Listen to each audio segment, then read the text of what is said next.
aquí Alfonso Torres, soy yo en su espacio Voz para el Cambio. Esta ventana de compromiso con la patria nuestra, con la patria caribeña, con la patria grande de América Latina. 12 de octubre le han denominado Día de la Raza. Otros hablan encuentro de cultura, la nueva identidad.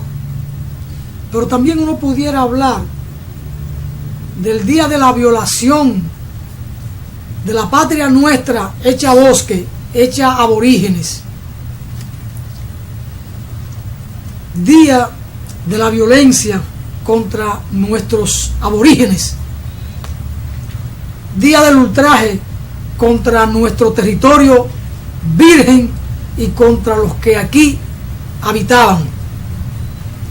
Pero bueno, hay tantas cosas que decir de este tema. Mientras tanto, en el país hay muchas cosas de qué hablar, y hablemos de algunas, porque no siempre se puede hablar de todas. El 45% de la población de la República Dominicana puede caer en pobreza. Aquí hemos hablado de este tema recurrentemente, porque muy a pesar de lo que dicen los políticos de que la economía crece, sin embargo también crece la pobreza. Aquí hemos dicho que el 42% de los dominicanos estaban en la pobreza y una parte de ellos en pobreza extrema o en la indigencia. La cifra parece que crece. Ahora se habla del 45%. Y leo algunos parrafitos de un informe que sale en la prensa de hoy, para que vean cómo es que anda la cosa, porque muchas veces decimos algo aquí y no es porque uno la tiene cogida contra la gente del gobierno, de este y el que pasó y lo que han pasado. No, es que hay estadísticas que están ahí. Pese al crecimiento económico del país, el índice de desarrollo humano no ha sido igual, ha sido desigual. Pese al crecimiento económico del que hablan las autoridades, el desarrollo humano, el crecimiento del desarrollo humano ha sido desigual, o no ha sido igual al crecimiento económico del que habla el gobernador del Banco Central. Y aquí muchos economistas de oposición, académicos, reconocen el crecimiento económico, pero no ahondan en las razones o en los motivos o en la fuente de ese crecimiento económico. Zona franca, comunicación, minería, remesa, préstamos. Los préstamos llevan a perder la soberanía. Lo de zona franca es un dinero, es un crecimiento que no se queda aquí. Lo de turismo son grandes operadores en Europa, Alemania y Canadá los que se quedan con las grandes ganancias y ese dinero ni siquiera entra al país. Aquí solo entra lo que hay que pagar a los hoteles que están en playas, con el todo incluido, que son precios de bagatela. Pero bueno, minería, ¿qué aporta el país en términos de impuestos o en términos económicos? Toda esa riqueza es expatriada, se la llevan. Sin embargo, se registra como si fuera un crecimiento económico nuestro del país. Remesa. Crecimiento por vía del narcotráfico, el dinero ilícito, el dinero del crimen. Así, hablar de crecimiento económico es muy fácil, señor Valdés Albizu, y a los economistas que le hacen caso. Háblenme de crecimiento económico inclusivo, que implique bienestar para la grandes mayoría del país. Dice este estudio, la situación obedece a que el 45.7%, casi el 46%, casi la mitad de la población, permanece en estado de vulnerabilidad. Entre 600 y 800 mil personas tienen probabilidad de caer en la pobreza, según el informe de financiación para los objetivos del desarrollo sostenible de la Agenda 2030. Es decir, esto no es un invento del programa, ni de Alfonso Torres, ni de Juan Francisco de la Rosa. No. Son estudios, un informe oficial. En la investigación se señala que la desnutrición, empleo vulnerable en las mujeres, alta tasa de embarazo en adolescentes y la mortalidad materna son parte de las brechas y desafíos a los que el Estado debe buscar alternativas de financiamiento para optimizar recursos e invertir en los mismos. entre estos programas de recaudación de fondos y remesa como fuente de financiamiento, entre otros. Y por ahí María se va y se acabó el jabón. Sigue creciendo la pobreza en la República Dominicana, muy a pesar del supuesto real crecimiento económico. ¿Qué tipo de crecimiento económico? La economía ha crecido para los funcionarios, para los banqueros y los de banca de apuestas, que son dos cosas diferentes. Cuando digo banquero me refiero a los dueños de los bancos, de la banca formal, Banco Popular, BHD, Nova Escocia y todos esos bancos. Banco Promérica. Para eso crece la economía. Pero bueno, para la gran mayoría no crece la economía. Y otros temas ahí que le voy a poner. Y esto lo dice el director del periódico El Día. Si no lo digo yo, aunque aquí lo comentamos con mucha frecuencia. Tito Olivo ha hablado mucho de esto, el tema Punta Catalina. El presidente de la República fue en el día de ayer a punchar un botón de la primera caldera para probar cómo que anda la cosa. ¿Y qué dice este editorial del periódico El Día de Monegro? Es el director, después de la muerte de aquel caballero de Molina Morillo. El oscurantismo con Punta Catalina. Ese es el editorial. Y yo lo voy a leer unos párrafos.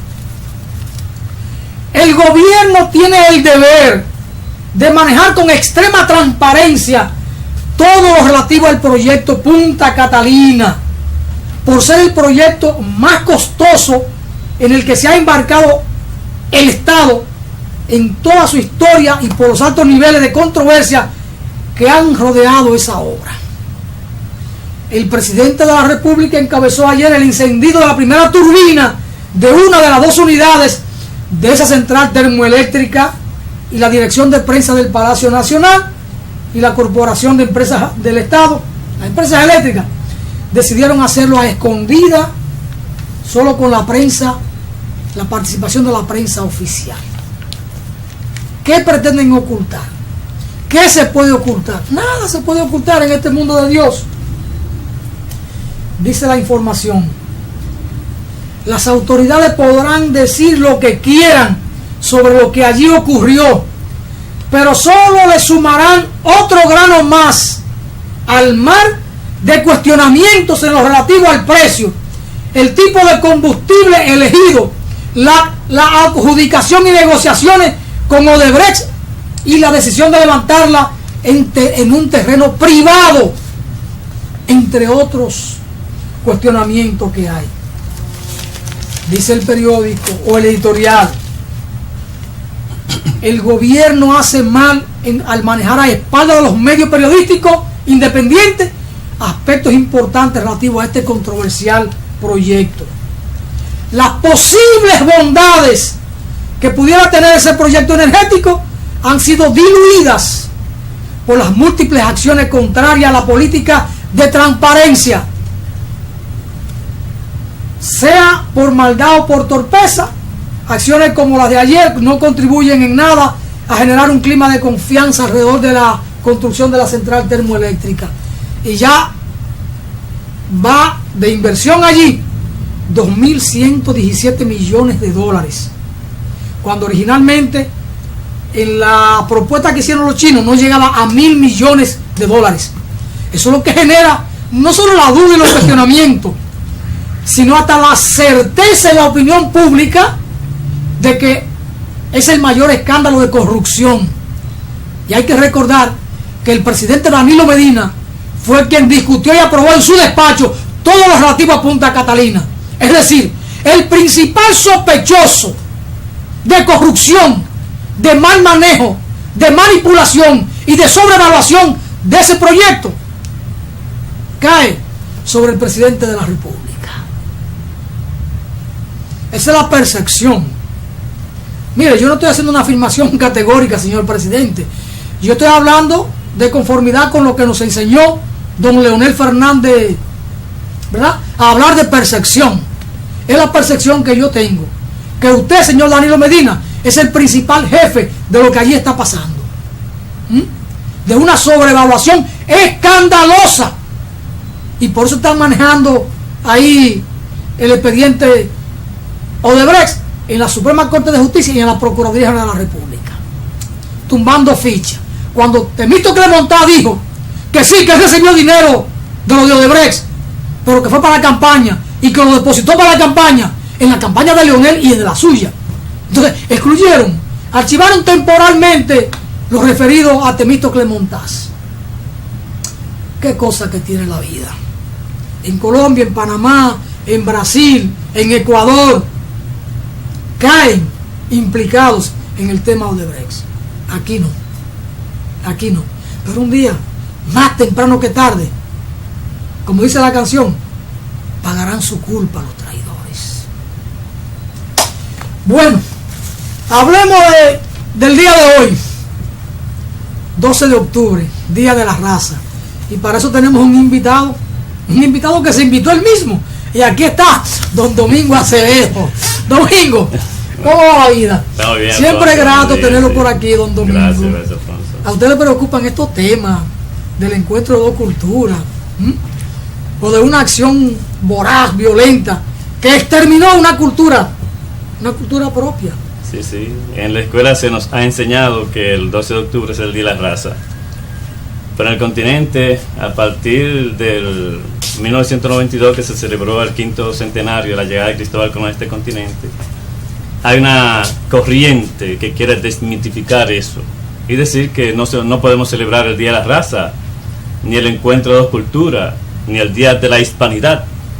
Porque ¿qué fue lo que pasó ese día? Bueno, que los europeos llegaron aquí y se impusieron a sangre y fuego a una raza.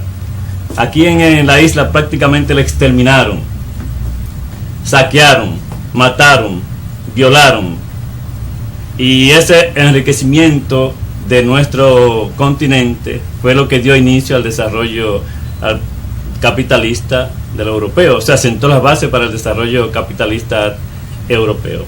Y dio inicio a la delincuencia. A la delincuencia internacional, podríamos hablar. Entonces, nos parece a nosotros que no podemos celebrar el 12 de octubre como el Día de la Raza, sino un día de resistencia continental, un día de luto continental por toda la sangre, por todos los crímenes, por todo el saqueo que se cometió en esa época oscura de nuestra historia. Que en la isla nuestra exterminaron a nuestros aborígenes.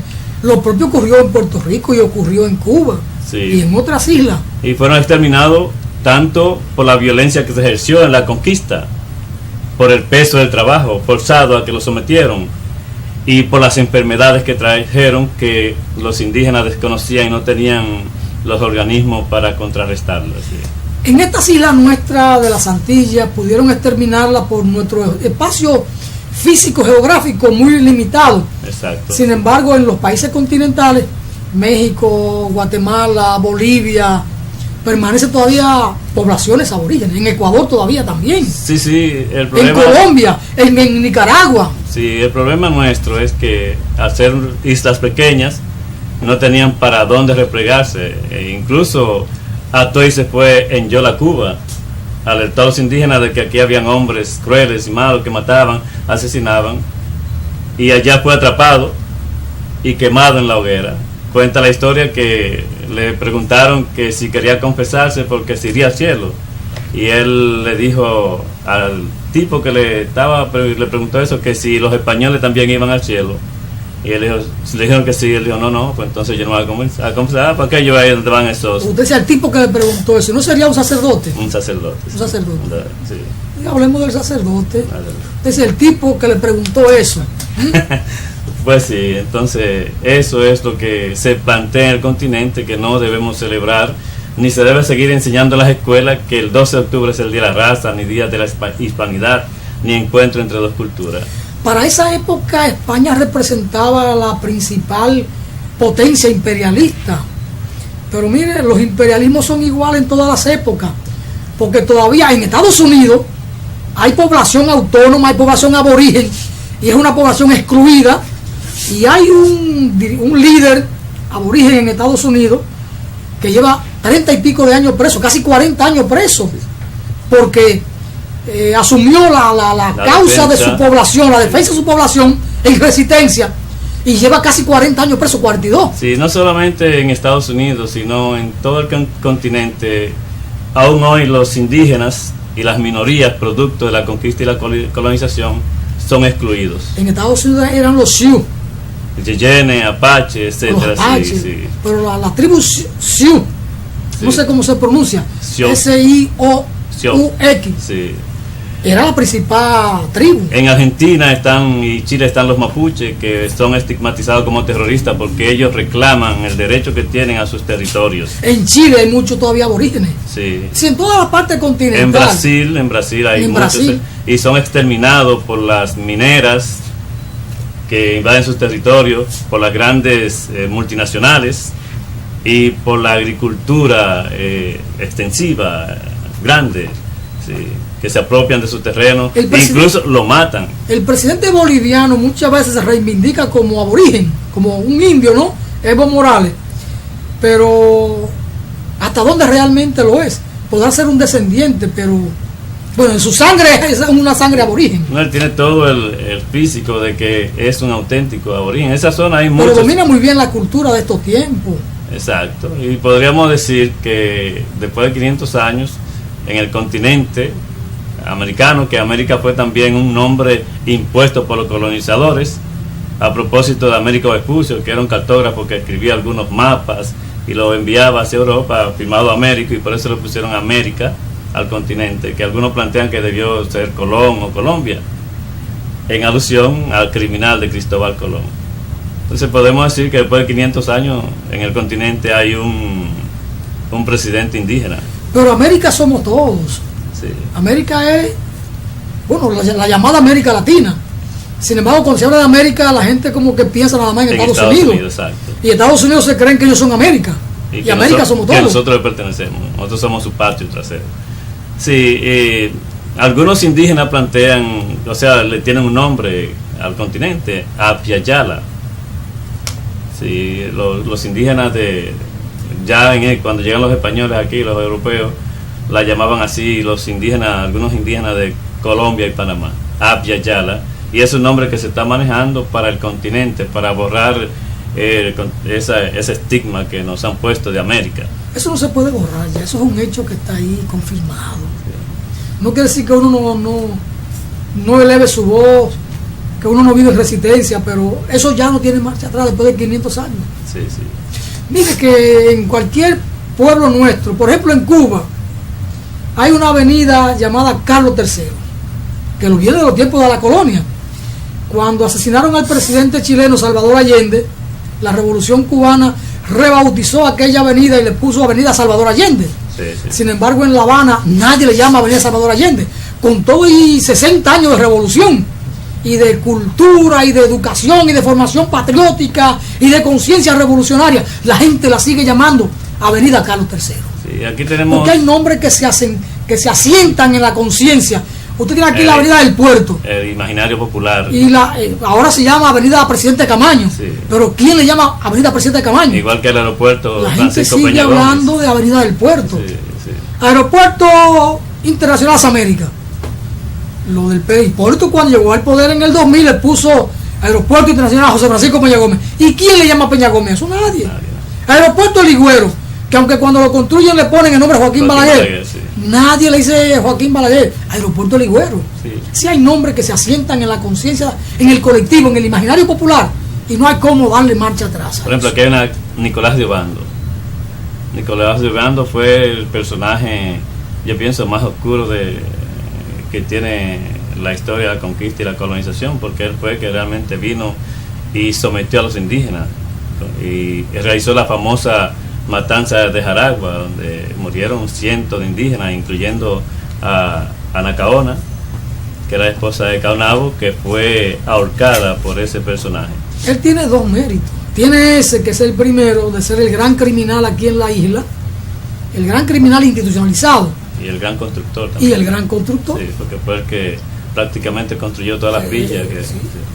Hubo un terremoto porque la ciudad original estaba de este lado del río Sama, acabó con toda aquella casucha. Entonces, cuando él llega, la implanta la ciudad de aquel lado de los Sama, lo que hoy es ahí la zona colonial.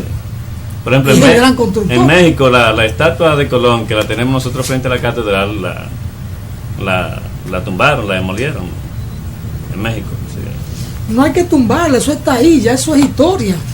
Pero se pueden hacer actos de desagravio cada año. Sí. Pudiéramos hacer una estatua de Colón en madera o en yeso y quemarla todos los años. Y replicarla y volverla a quemar. Así es. Como una manera de mantener vivo el imaginario de la conciencia y de la resistencia. Sí, yo me acuerdo que para el 5º centenario, que en el 1992 se celebró la famosa marcha cimarrona. ¿Tú te acuerdas de eso? Sí, claro. Que le costó la vida a Efraín Ortiz. Fue reprimida por la policía y le costó la vida a ese compañero nuestro. Ah, era un compañero suyo. De nosotros. Déjelo como un compañero suyo, Efraín Ortiz. Mientras tanto, mire, vamos a una pausa y después de la pausa vamos a retomar el tema del Día de la Raza, 12 de octubre. Día de la Raza, ¿se puede conmemorar o nos declaramos siempre en resistencia? Vamos a la pausa.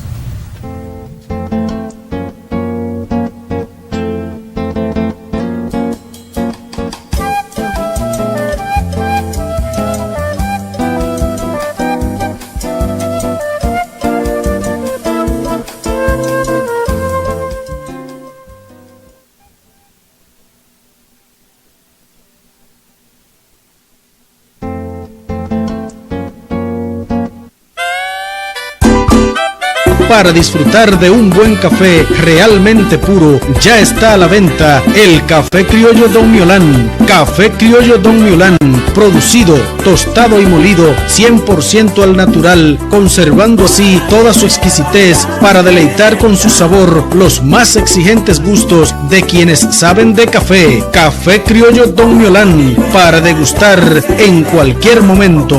Búsquelo en sus presentaciones de 1 libra, media libra, 400 gramos, 200 gramos y en su cómodo sobrecito de 0.5 onzas por tan solo 10 pesitos.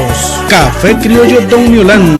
Cuando usted vaya a comprar o vender una casa, un apartamento o un solar, piense en Felga S.A., una compañía de bienes raíces con criterio muy profesional.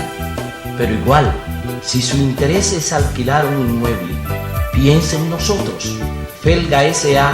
está ubicada en la calle Ramón Santana, esquina Máximo Gómez, en la zona universitaria, con los teléfonos 809-682-7202, 809-688-5593. Recuerde que para comprar o vender o alquilar su casa, piense en Felga S.A.